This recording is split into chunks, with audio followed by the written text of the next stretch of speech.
Always start with a good intention and anchor on fairness.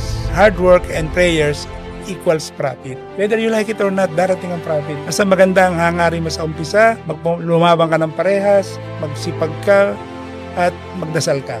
Ang equivalent ho nun ay blessing.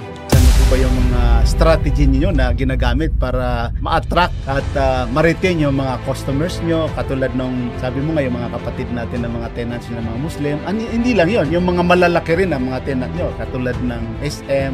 So ano po ba yung strategy natin? Ang ating pong mall na Centro Mall, kilala po tayo sa friendly rate, mababang rental para po parehas tayong kumita. It's always ang objective po ng kumpanya ng Centro Mall, which is the XRC Mall Developer Inc., ay a win-win situation sa mga tenant.